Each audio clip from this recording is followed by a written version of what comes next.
Precious Cargo by Hannah Downs. Grizzy! Short for Griselda. Marty, short for Martina. We exchange Merry Christmases. I explain about the parsnips. It's a potluck family Christmas dinner. My job was to bring the parsnips. Parsnips, Grizzy repeats, wandering back inside her flat.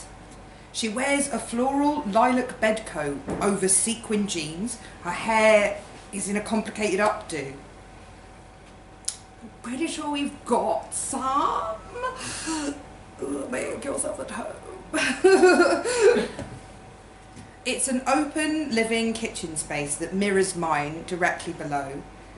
In size, but less so in spirit. There's a cherry-coloured sofa, bookended by 2 piles of clothes, cosplaying as beanbags.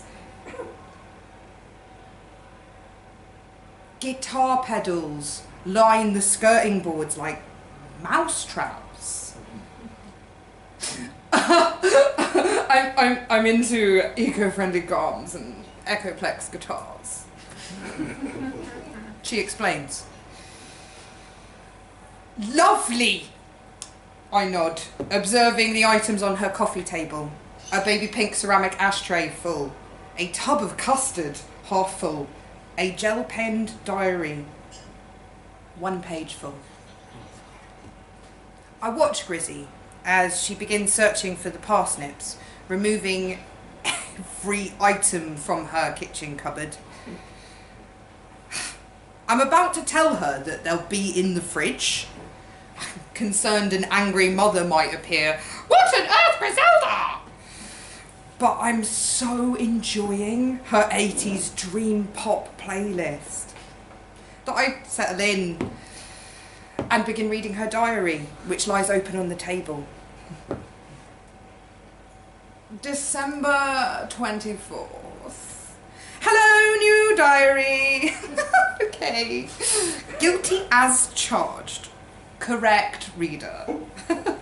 You'll see from the date that I opened my Christmas present from Mum a whole day early. But, sorry, not sorry. She serves her right for leaving me all by myself. Yes, you heard that. She's working another Disney cruise this year. She said I could go, but I'd rather spend Christmas alone than with a bunch of Disney adults. Ew. I suppose this diary is meant to keep me company till she's back. Mid-Jan sometime. Don't ask me the deets. I wouldn't mind so much normally. I mean, normally it would be more time with Eddie. But, yeah, Eddie got with Cassie last week at Dolph Harrison's Sweet 16 party. Shit. That was hard to even write, but it's true. And I read somewhere that the more you think about it, the faster it'll be over. So here it goes. Eddie got with my best friend at some loser's party. Eddie got with my best friend at some loser's party. Eddie got with my best friend at some loser's party. Nah, it only feels worse. Sad face. Jeez. He's such an edgelord. Sensing she might be running out of kitchen cabinets, I scan the remaining entry for highlighted lines. New year, new me. R.I.P. Eddie and Cassie. I want to be somebody's little treasure. Aha! She effuses in the glow of the light of the fridge. Fists full, she hops over a pedal, landing cross-legged beside me, passing them over one by one. Brill, just brill, I say, rewarding her efforts, running the numbers. 5 parsnips divided by the sum of 7 adults plus 4 children and 2 who don't like parsnips. Not enough, huh? She says, reading the concern on my face. I try reshuffling my features. Smashed parsnips, though! She almost shrieks. I've read about this new restaurant. It serves smashed parsnips. Everyone's going mad for them. Absolutely loves them. And then I read another article, I can't remember what it said, something about my generation regressing, moral fixation, blah, blah, blah. Because we all want our food pulped, cucumbers, avocados, parsnips. We're just like babies.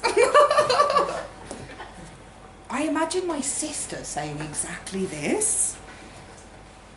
But then another article said that we're not regressing, we're progressing. Smashed food makes a little go a long way, holds on to the vitamins, flavours, etc., kinder to teeth and gums and guts, and all sorts of benefits the older generations are too dumb to understand. Dumb, I repeat. Smashed parsnips. I nod along.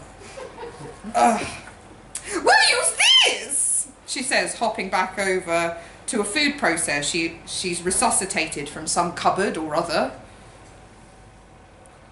We'll use this, I agree, following her into the kitchen where we begin boiling, softening, seasoning, blending, as though we've been scheming together for lifetimes. It's only after we've unloaded and reloaded the dishwasher that I remember the presents. I forgot to get paper for the presents. Wrapping paper. Are you for real? Everyone's using old jumpers now. You just place the gift inside the jumper and use the sleeves to tie everything up, and that way you're rehoming an unwanted item too. Oh, you can use these! She points at the clothes beside the futon. I've been meaning to donate them anyway. And so I bring up the gifts from my flat and we wrap them together, matching smaller gifts with crop jumpers, larger ones with old stained hoodies. All the while I wonder how many more problems the upstairs teenager is capable of solving. How many more of my problems the upstairs teenager is capable of solving. I invite her to my family Christmas lunch.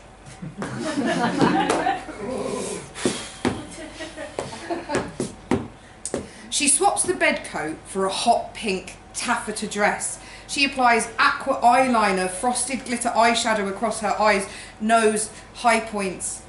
A festive scrunchie scaffolds her messy bun into place. She smells like strawberry pencil shavings.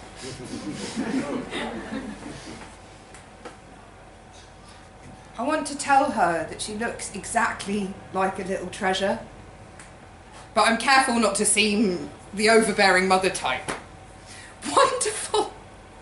Just wonderful. It's a 45-minute drive to my sister's. Grizzy makes multiple calls. Nobody answers. She films herself. I'm living out my Christmas suburban fantasy! And presumably posts it online. Then she plays a voice note 3 times double speed.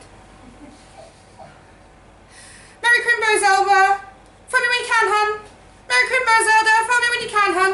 Merry Crimbo Zelda! Phone me when you can, hun! Oh!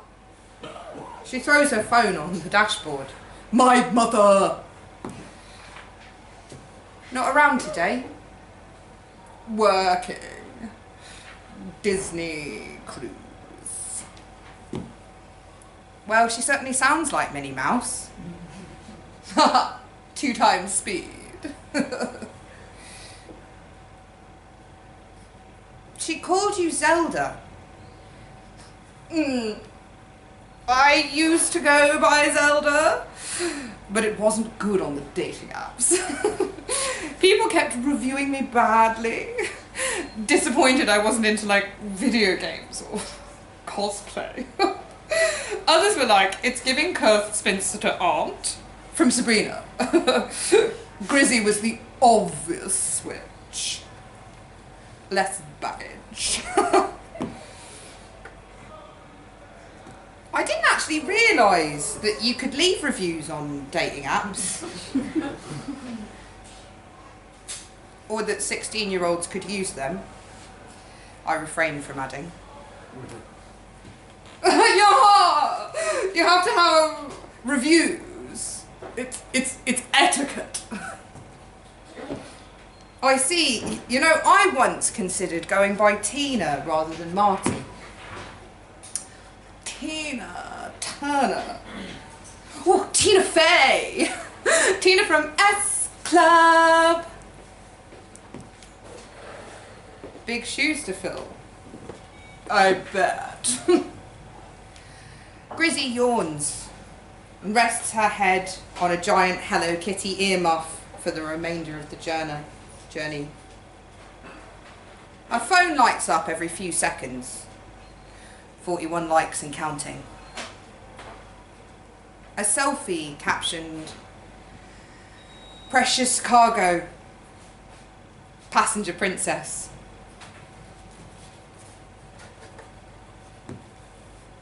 Grizzy! Short for Griselda! She introduces herself to each member of my family. Who is this, Martina? My sister loud whispers in the kitchen. It's Grizzy, short for Griselda. You sound just like her. But who is she? She's my friend. Well, my next door neighbour. Well, my upstairs neighbour. And, where is her own family? Disney cruise. Disney cruise! One of my nephews, Sid, runs in. Mummy and Daddy, is Santa taking us on a Disney cruise? You did say I could bring someone. I say, swatting at him with my foot. Every year you say, Martina, why don't you bring someone? You're welcome to bring anyone. We'll set an extra place at the table for you, just in case. And the one year yes, of course. Martina, don't be so silly. The more the merrier. It's always an open door policy here. You know that. My sister suddenly interjects. I turn around. Grizzy's there. Bouncing my newest nephew, baby Bobby. Grizzy! Is it? My sister asked. Well, Merry Christmas, Grizzy. Here, have a glass, both of you. Have you seen the girls yet? They're just through. We are shuffled into the conservatory, where the girls, my nieces, are busy. Joan is typing on a primary coloured early years laptop. Bridget is velcroing salmon onto rice. Knitted nigiri. The box reads. Merry Christmas, girls! I announce. Neither of them look up. So, tell me, Joan. I try again. Are you a journalist, a data analyst, or just your regular keyboard warrior? She removes one ear from her headpiece, eyes still glued to the screen. Sorry, Auntie. Have you scheduled a meeting? No, I can't see that you have. I might have a 5-minute opening for you this afternoon. Say 4 p.m.-ish. But who's that? Bridget interjects.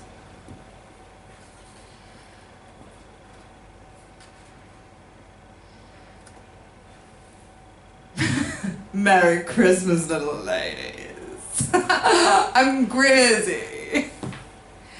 She does a fake little roar at Bobby, who stares transfixed at her iridescent makeup twinkling in the holiday lights. The girls kick to reach her first. Grizzy works for me. Nuh-uh. For me? I saw her first. She's my employee of the month. She's my employee of the year.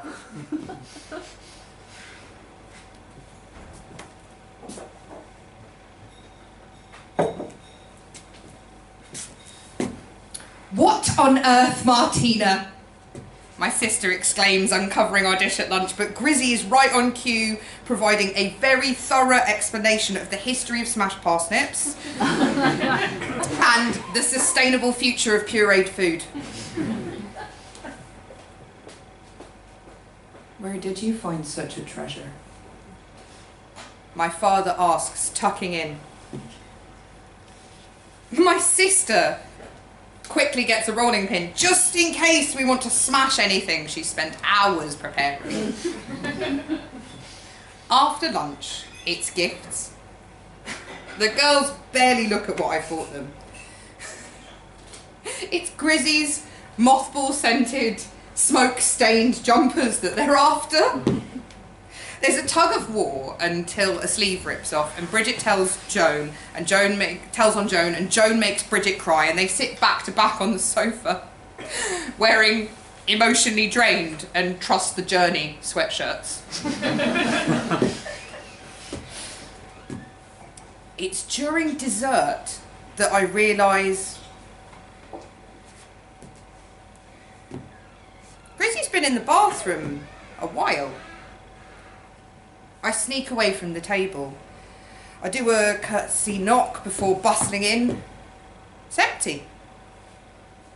I try upstairs, loud whispering, Grizzy, so as not to alarm any of the others. I start to worry she's escaped, that she was only pretending to love me and my family. Then I notice the front door. It's on the latch. I peer out and spot the back of her. She's faced towards a man. A tall, squarish face, broad shoulders, lanky hair, black leather. Eddie, the edgelord.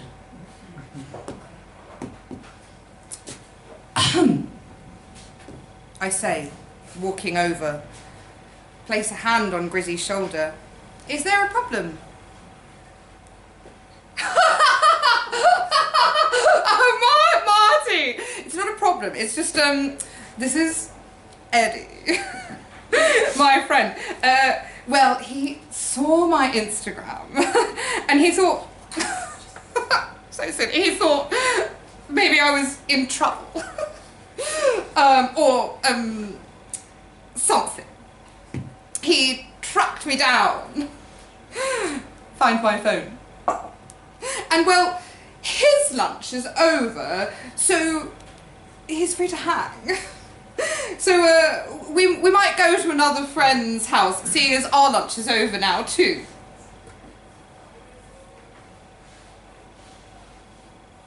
Over, is it? My understanding is that there's still a cheese course, a coffee course, and a nightcap before Christmas Day is over. They both stare at me. Plus, do you really think this is a good idea? I give Eddie the once over. She shrugs, morphing into a caricature of a teenager. Well, I forbid it.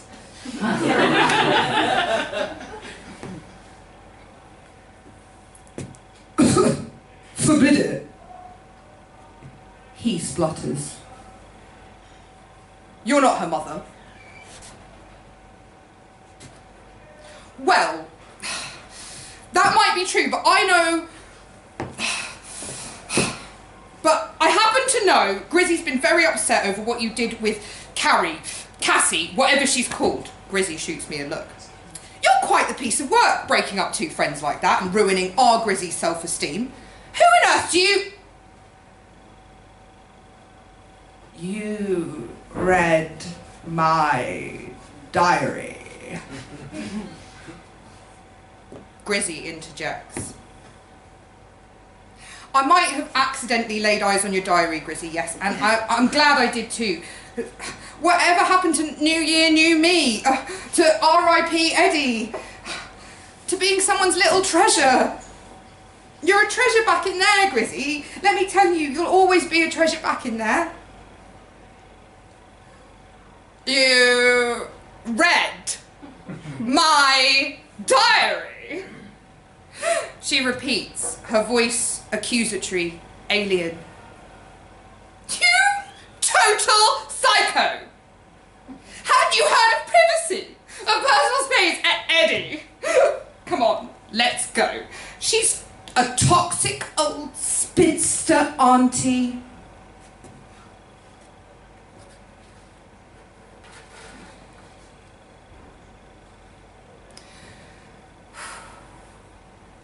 Boxing Day.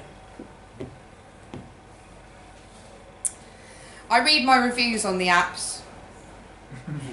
A respectable 3.2 on one. A modest 1.7 on another.